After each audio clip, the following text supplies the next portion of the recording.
Hello movie lover, कैसे हैं आप सब। तो दोस्तों, आज की मूवी बहुत ही इंटरेस्टिंग होने वाली है। चैनल पर नए हैं तो सब्सक्राइब कर लीजिएगा ऐसी ही धमाकेदार मूवी देखने के लिए। दोस्तों, ये कहानी एक ऐसी लड़की की है जो अपने पति के होने के बावजूद भी रोज अपने नौकर से अपना काम करवाती है। अब ये लड़की नौकर से क्या क्या करवाएगी देखते हैं आगे इस वीडियो में। लेकिन इससे पहले आपसे एक छोटी सी रिक्वेस्ट है, अगर आपने अभी तक वीडियो को लाइक और चैनल को सब्सक्राइब नहीं किया है तो कर लेना, क्योंकि बहुत मेहनत लगती है। मूवी की शुरुआत में हम दो बहनों को देखते हैं जिनका नाम कोहनी और डेल्टा है। जब कोहनी 17 साल की थी तो उसकी शादी एक फौजी क्लिफ्टन से कर दी जाती है। लेकिन शादी के अगले ही दिन क्लिफ्टन जंग पर चला जाता है।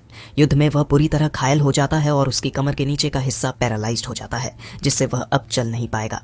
जंग के बाद कोहनी और क्लिफ्टन रेकबी में आकर रहने लगते हैं, जहां क्लिफ्टन की पुश्तैनी हवेली होती है। कोहनी अब अपने पति की पूरी देखभाल करती है, उसे नहलाती है, उसके कपड़े बदलती है और हर जरूरत का ख्याल रखती है। वह क्लिफ्टन के साथ रहकर खुश तो है, लेकिन उसके दिल में एक अधूरापन भी है जिसे उसका पति कभी पूरा नहीं कर सकता। जंग के बाद क्लिफ्टन एक लेखक बन चुका है और कोहनी इसमें उसकी खूब मदद करती है। हालांकि नए माहौल में आकर वह अपनी बहन डेल्टा को बहुत याद करती है और अकेलापन महसूस करती है। इसी अकेलेपन से बचने के लिए वह अपने पति को बाहर घुमाने भी ले जाती है। एक दिन क्लिफ्टन अपनी बीवी से कहता है कि हमें अपना वंश आगे बढ़ाना चाहिए, लेकिन मैं तुम्हें बच्चा नहीं दे सकता। इसीलिए अगर तुम चाहो तो किसी गैर मर्द से बच्चा पैदा कर सकती हो और मैं उस बच्चे को अपना लूंगा। साथ ही वह यह भी कहता है कि जिस मर्द के साथ तुम संबंध बनाओगी उसका नाम मुझे कभी मत बताना। अब कुछ समय बाद कोहनी से मिलने उसकी बहन डेल्टा आती है जो लंदन में रहती है। वह देखती है कि कोहनी बहुत ज्यादा दुबली पतली हो गई है, क्योंकि वह दिन रात क्लिफ्टन की सेवा में लगी रहती है। इसलिए डेल्टा क्लिफ्टन से कहती है कि उसे अपने लिए एक नौकरानी रख लेनी चाहिए जो उसकी देखभाल कर सके।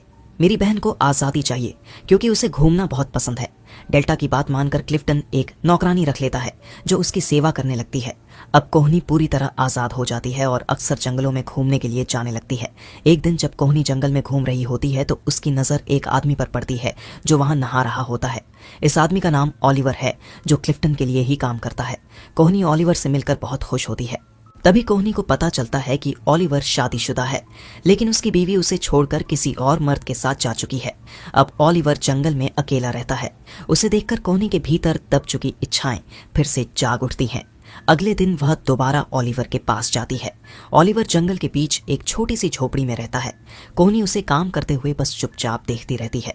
यह सिलसिला रोज चलता रहता है। कोहनी हर दिन ओलिवर से मिलने जाती है, लेकिन इस बार वह खुद को रोक नहीं पाती और ओलिवर के करीब जाने की कोशिश करती है। लेकिन ओलिवर शुरुआत में कोहनी के करीब नहीं जाना चाहता था, क्योंकि वह खुद को सिर्फ उसका नौकर मानता था। लेकिन कोहनी के समझाने पर वह मान जाता है और दोनों वही। अब घर लौट कर नहाते समय कोहनी बार बार ओलिवर को याद करने लगती है, क्योंकि आज उसे वो खुशी मिली थी जिसका इंतजार उसने महीनों तक किया था। अगले दिन कोहनी फिर से ओलिवर की झोपड़ी में जाती है, लेकिन इस बार ओलिवर मना कर देता है। वह कहता है कि उसे इस सब से डर लगता है, क्योंकि वह सिर्फ एक नौकर है। लेकिन कोहनी को उसकी बातों से कोई फर्क नहीं पड़ता और आखिरकार दोनों एक बार फिर करीब आ जाते हैं और वही। अब कोहनी को इसकी लत लग जाती है। वह हर रोज सुबह उठती और ओलिवर की झोपड़ी की तरफ निकल जाती और वहां पर उसके साथ इंटीमेट होती और फिर शाम तक घर वापस आ जाती है। इसी के साथ साथ कोहनी ओलिवर के साथ खुश भी रहने लगी थी। ओलिवर अभी भी कोहनी के सामने रिस्पेक्ट से पेश आता है। वह अभी भी कोहनी को मैम कहकर ही बुलाता था, क्योंकि ओलिवर क्लिफ्टन की नौकरी करता है। लेकिन कोहनी को यह सब अच्छा नहीं लगता। इन दोनों को जहां भी मौका मिलता है वहां ही शुरू हो जाते हैं। अब कोहनी के शरीर में बदलाव आने शुरू हो जाते हैं और खुद को पहले से ज्यादा अच्छा महसूस कर रही थी। कुछ समय बाद जब कोहनी प्रेग्नेंट हो जाती है तो वह अपने हस्बैंड से कहती है कि वह कुछ दिनों के लिए बाहर जा रही है और उसकी बहन डेल्टा भी उसके साथ जाएगी। इसी बात की जानकारी वह ओलिवर को भी देती है।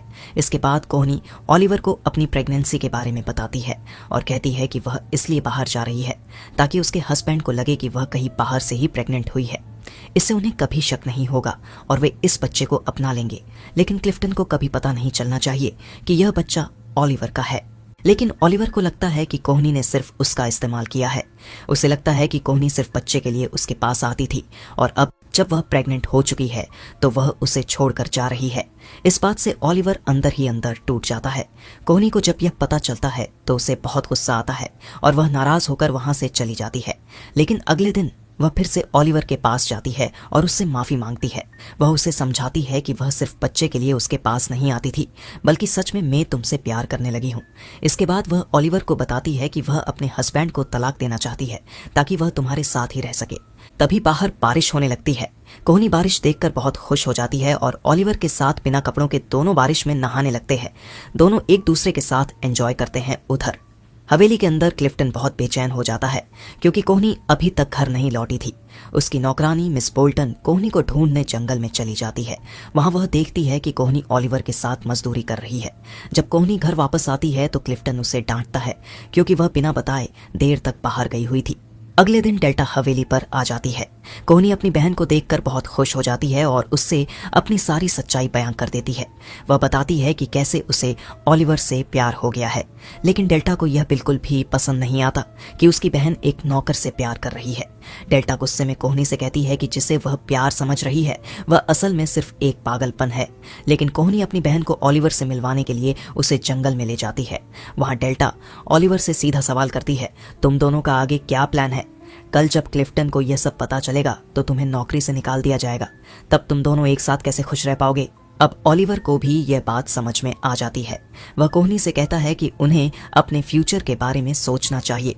इसलिए दोनों आखिरी बार एक दूसरे के करीब आते हैं और अपना काम करते हैं क्योंकि अगली सुबह कोहनी पेरिस के लिए निकलने वाली थी। अब अगले दिन कोहनी अपनी बहन डेल्टा के साथ पेरिस के लिए निकल जाती है, लेकिन वहां पहुंचकर वह खुद को अकेला और खोया हुआ महसूस करने लगती है। उधर रैग्बी में रहने वाले लोगों को भी यह खबर मिल जाती है कि कोहनी और ओलिवर के बीच अफेयर चल रहा है। यह बातें फैलने लगती हैं, जिससे क्लिफ्टन को शर्मिंदगी महसूस होती है। गुस्से में आकर वह ओलिवर को अपने घर बुलाता है और साफ साफ कहता है कि उसे कल शाम तक यह जगह छोड़नी होगी। मिस बोल्टन यह सारी बात कोहनी को बता देती है। वह कोहनी से कहती है कि उसकी चर्चा अब हर जगह हो रही है और साथ ही यह भी बताती है कि ओलिवर को नौकरी से निकाल दिया गया है। यह सुनकर कोहनी परेशान हो जाती है और तुरंत ओलिवर से मिलने के लिए चली जाती है। ओलिवर कोहनी से कहता है कि इस वक्त उनके लिए अलग रहना ही बेहतर होगा।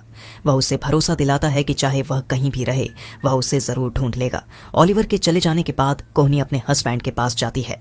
वह क्लिफ्टन से तलाक लेने की बात करती है क्योंकि अब वह उसके साथ और ज्यादा खुश नहीं रह सकती। कोहनी पूरी तरह से आजाद होना चाहती थी। कोहनी वापस पेरिस आ जाती है, लेकिन वह अभी भी ओलिवर की यादों से बाहर नहीं निकल पाती। लोग उसके बारे में तरह तरह की बातें कर रहे थे जो उसे और ज्यादा परेशान कर रही थी। एक दिन उसकी बहन डेल्टा उसके पास आती है और कहती है शायद उसने तुम्हें ढूंढ लिया है क्योंकि कोहनी के नाम ओलिवर का एक लेटर आया था। लेटर से कोहनी को पता चलता है कि ओलिवर अब स्कॉटलैंड में रहने लगा है।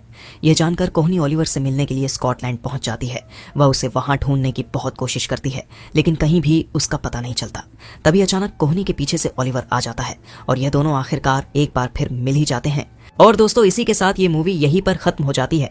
दोस्तों अगर आपको हमारी ये एक्सप्लेनेशन वीडियो पसंद आई हो तो अभी वीडियो को लाइक करके हमारी इस चैनल को जरूर सब्सक्राइब हाँ तो दोस्तों आज की ये वीडियो आपको कैसी लगी? अच्छी लगी हो तो एक लाइक कर देना, चैनल को सब्सक्राइब कर लेना और अपने दोस्तों के साथ शेयर जरूर करना। मिलते हैं नेक्स्ट वीडियो में।